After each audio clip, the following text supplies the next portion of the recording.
క్రీస్తునందు ప్రియమైన వాళ్ళారా, శుభాలు. ఎలా ఉన్నారు? బాగున్నారా? నిన్నటి దినము ఎలా గడిచింది? ప్రభువుకు మహిమకరంగా జీవించారా? జీవించినట్లయితే ఆయనకు స్తుతులు. లేని ఎడల ఆయన మనల్ని క్షమించునుగాక. నేటి దిన ధ్యానాంశము మార్కు సువార్త 12వ అధ్యాయము 19 నుంచి 27 వచనాలు ధ్యానం చేసుకుందాం. మార్కు సువార్త 12వ అధ్యాయము 19 నుంచి 27 వచనాలు.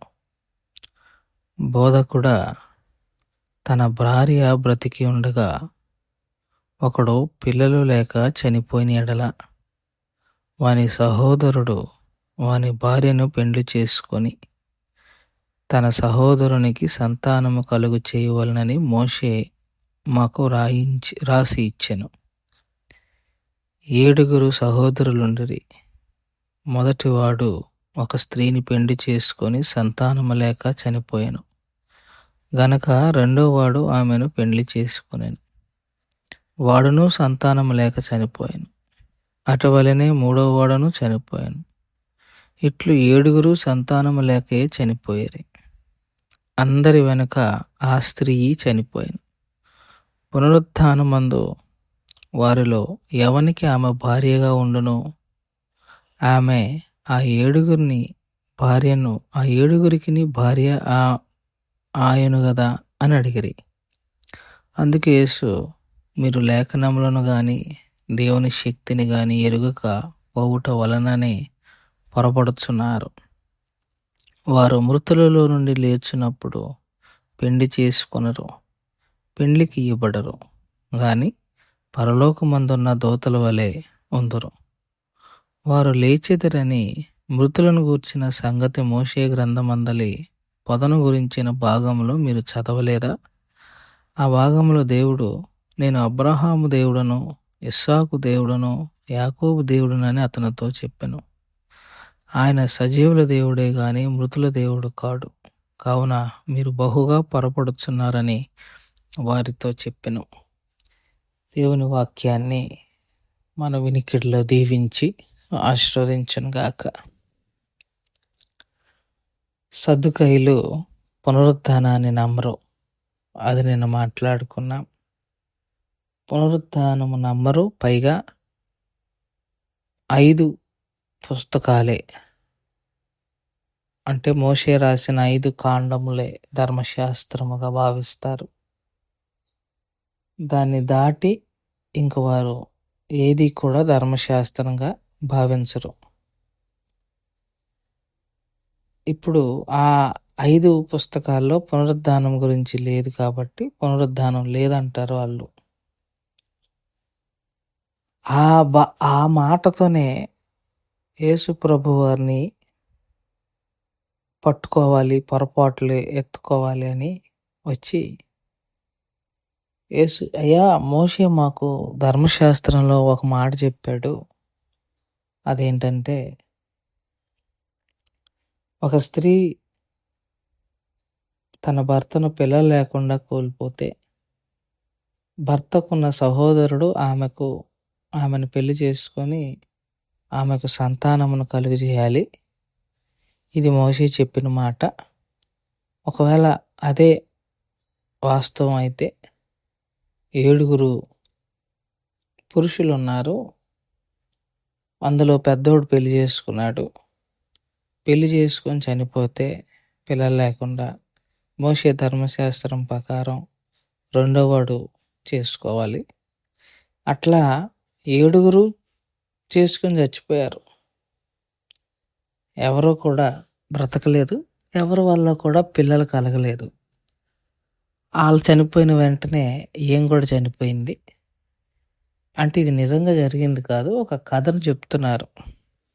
ఇప్పుడు పునరుద్ధానమందు ఆమె ఎవరికి భార్యగా ఉంటుంది అని అడిగారు. అంటే వీరి యొక్క అజ్ఞానం చూడండి, వీరి యొక్క అవగాహన లేమి, వాక్యము చదవటం మాత్రమే తెలుసు. కానీ వారి కన్నులకు అపవాది గుడ్డితనము కలుగు చేసాడనటానికి ఇదొక మంచి ఉదాహరణ. అందుకే యేసయ్య అంటారు, మీరు లేఖనములు గాని దేవుని శక్తిని గాని ఎరుగరు, మీరు పొరబడుచున్నారని 2 సార్లు అంటాడు.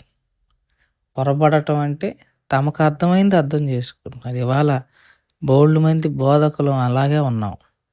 మాకు అర్థమైందే చెప్తాం. దాని గురించిన లోతైన భావం, లోతైన జ్ఞానం, లోతుగా తెలుసుకోవటం అన్నది మాకొద్దు. మాకు అనుకూలమైనయే చెప్తాం. జనాలకు అనుకూలమైనయే చెప్తాం. అంతకు తప్ప ఇంకేం మనకు రావు. జనాల్ని ఆకర్షించేసి జనాల్ని లాగేసుకోవటం మాత్రమే తెలుసు. అంతకన్నా వేరేదేం తెలియదు వాళ్ళకి. వీళ్ళు అంతే సర్దుకాయలు పొరపడుతున్నారు. ఏంటిది ఆ పొరపాటు అని అంటే, పునరుత్థానములో ఎవరికి ఏమీ కారు, పెండ్లికి ఇవ్వడరు, పెండ్లి చేసుకోరు. There is no marriage in the everlasting life. నిత్య జీవంలో పెళ్ళిళ్ళు లేవు, ఉండవు. మనందరము సహోదరులము. అసలు అక్కడ పాపం ఉండదు. మీరు జ్ఞాపకం చేసుకోండి, పాపానికి అవకాశము లేని స్థలంలో భార్యాభర్తల అనుబంధాలు ఉండవు. పాపము ద్వారానే లోకంలో అన్ని బంధాలు బయటకు వచ్చాయి అని నేను నమ్ముతా. అది ఎంతవరకు నిజమో కాదో దేవుడే తెలియాలి. అయితే పాపము అన్నది అక్కడ లేనప్పుడు అక్కడ లైంగికపరమైన, శారీరకపరమైన బంధాలు అక్కడ ఉండవు. ఒకటే బంధం, ఆత్మీయ బంధం. అందరూ దేవదూతలతో ఉంటారు. ఇది యేసు చెప్తున్న మాట. అంతేకాదు వారికున్న పునరుత్థానం పట్ల వారికున్న అవగాహన కూడా యేసు ప్రభు వారు దూరం చేశారు. పునరుత్థానం పట్ల వారికున్న అవగాహన ఏంటంటే, వారు లేరు కదా, పునరుత్థానాన్ని నమ్మరు కదా. వెంటనే యేసయ్య నిర్గమకాండంలో మండుచున్న పొద గురించి చెప్తారు. మీకు మండుచున్న పొద అనుభవం తెలీదా? దేవుడు మోషేతో మాట్లాడుతూ తనని గురించి పరిచయం చేస్తూ, నేను అబ్రహాము, ఇస్సాకు, యాకోబు దేవుడును అని అన్నాడు. చనిపోయిన వాళ్ళకి ఆయన దేవుడు ఎలా అవుతాడు? అవడు కదా. ఆయన దేవుడు అయ్యాడు అని అంటే వారు పునరుద్ధానులు, వారు మృతులు కాదు అన్నది ఆయన యొక్క ఉద్దేశం. అంటే అందుకే పౌలు మృతులు అనరు, నిద్రించుచున్నారు అని అంటారు.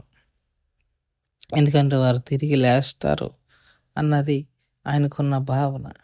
మృతులు పునరుత్థానం ఉంది. దాన్ని కూడా వారిని యేసు ప్రభు వారికి ఉన్న 2 అపోహలు. పునరుత్థానాన్ని నమ్మకపోవటం, పెళ్ళిళ్ళు ఉంటాయి అక్కడ ఒకవేళ లేస్తే అన్న అపోహ. వీటిని అన్నిటిని దూరపరిచారు. అదే ఇక్కడ ఇందులో మనం తెలుసుకోవాల్సిన ప్రధానమైన అంశం ఏంటంటే, లేఖనాలు చదవలేకపోవటం, చదివిన అర్థం చేసుకోలేకపోవటం దౌర్భాగ్యత. లేఖనాలు చదవలేకపోవటం, చదివిన అర్థం చేసుకోలేకపోవటం దౌర్భాగ్యత. అదే ఇక్కడ ఉన్న సమస్య. దాన్ని మనం అర్థం చేసుకోవాలని ప్రభుపక్షంగా విజ్ఞప్తి చేస్తూ ఈ మాటలను ఇంతటితో ముగించుకుంటున్నాను. దేవుడు దీవించి ఆశీర్వదించును గాక. ప్రార్థన చేసుకుందాం. మమ్మల్ని మిక్కిలిగా ప్రేమించిన మా ప్రియ పరలోకపు తండ్రి, మీ పాదాలకు స్తోత్రాలు. చెప్పబడిన వాక్యాన్ని బట్టి మీకు స్తోత్రాలు. విన్న వాక్యం మా హృదయంలో భద్రపరచుకొని వాక్యానుసారంగా జీవించగలగటానికి కావలసిన కృపను, సహాయాన్ని నాకు అందరికి దయచేయగలరని యేసుక్రీస్తు ప్రభు వారి పురినామంలో అడిగి వేడుకుంటున్నాం తండ్రి. ఆమెన్. God bless you.